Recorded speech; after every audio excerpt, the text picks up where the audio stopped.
Hello, I'm Jennifer Lawinski, Editor-in-Chief here at RSA Conference, and I am here with Bikash Barai, co-founder of Digital India at RSA Conference, APJ 2016 in Singapore. Hi, how are you? Doing great. Thank you, Jennifer. Great. We're here to talk a little bit about your session and what's going on here this week. So why do you think your session is relevant in today's cybersecurity climate? So, my talk is around human behavior. And the interesting thing about my talk is that it's going to focus on something beyond awareness. I mean, today, as an industry, we are trying to make everybody aware what are the bad things, what are the good things. But then, after a certain point of time, people don't listen to us. And we feel that we created all these security policies and everything, and people don't listen to us. But if you just pause for a moment and think, we all know that going to the gym is good. We all know that having those fries is bad, but we still do it, right? So there's something beyond awareness which kind of controls us. And that's what I'm going to talk about. I'm going to talk about how human habits, how habits are formed, how habits unconsciously control our behavior. So how to use behavioral psychology and the science of habits to make the users adopt doing the right things rather than trying to train them and tell them this is good and this is bad. So it's been a while since you proposed your talk here at RSA Conference. Has the topic changed at all since your proposal?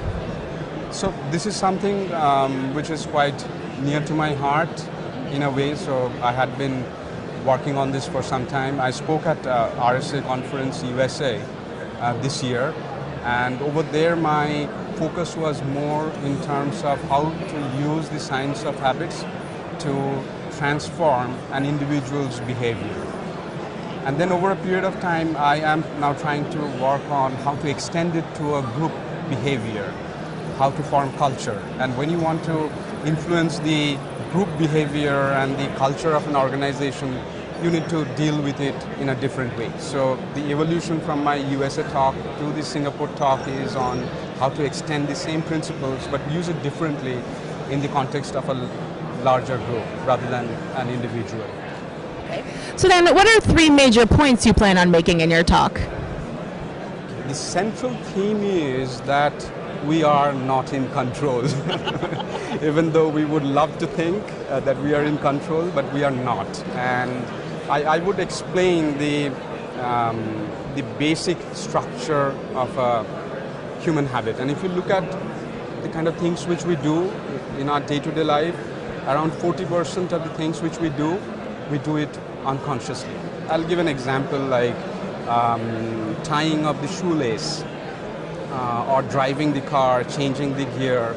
All these things we do without thinking. If you think tying a shoelace is quite complex, right? But we do it without thinking.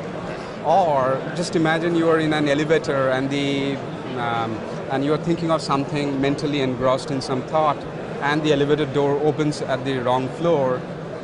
What happens? We just step out, right? Because that's an automated program in our mind to step out when the door opens. So we have a lot of these programs in our mind which are kind of inbuilt and which gets triggered automatically every time there's that right trigger. So one part of my talk is in terms of understanding the structure of human behavior or human habits.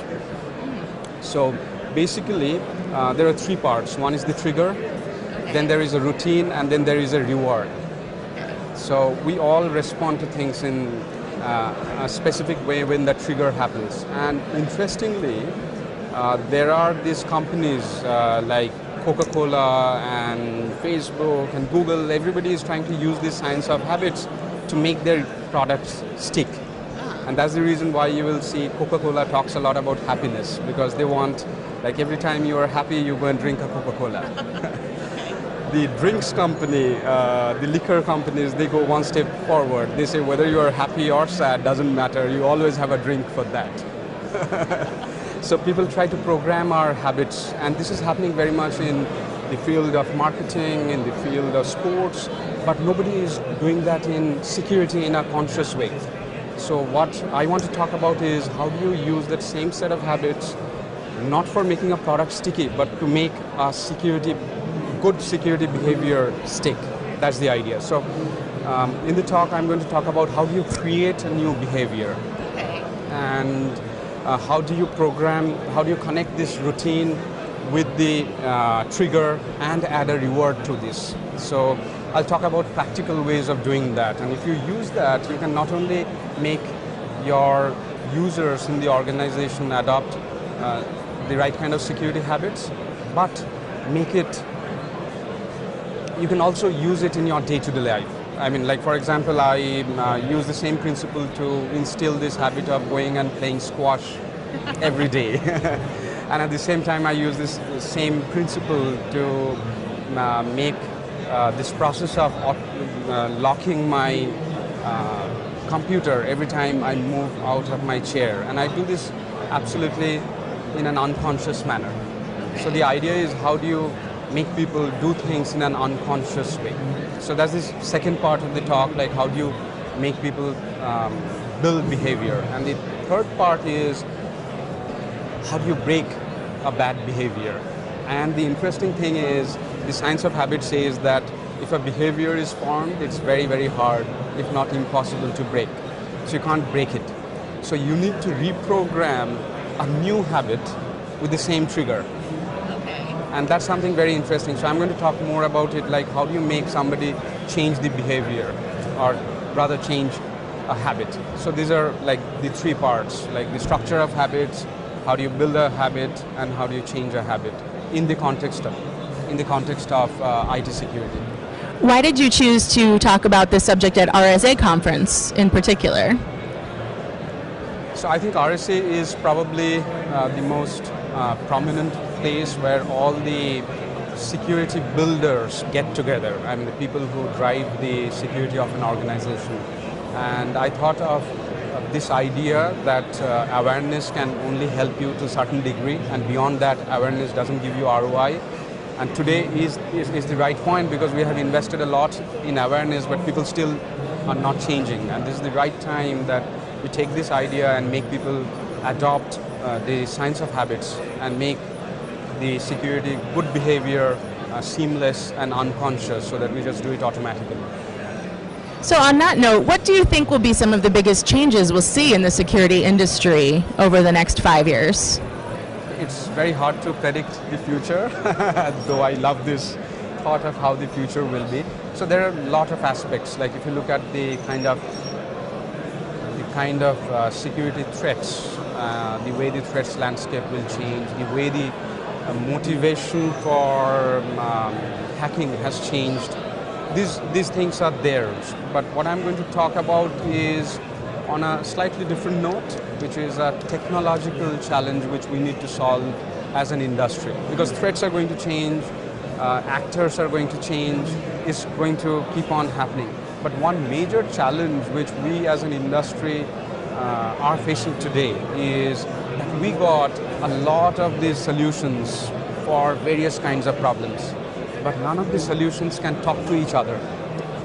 And this is a major problem. Very much imagine you have an organization where the finance doesn't talk with sales, the sales doesn't talk to marketing. It's a dysfunctional organization, right? And the same thing is happening in the field of security. You got DLP products, you got CASB products, you got threat intel products, SIEM products, and all these products are like largely, they're closely guarded. They don't talk to each other in a seamless manner. So I think that's a big hurdle which we need to solve, and if we can do that well, all of a sudden the security posture which an organization can attain with this same set of solutions will move dramatically up. So I'll talk about, I would consider that integrating these various technologies, making them talk to each other in a meaningful manner is a technology problem which we need to resolve. Thank you very much for your time here today, and have a wonderful time at the conference.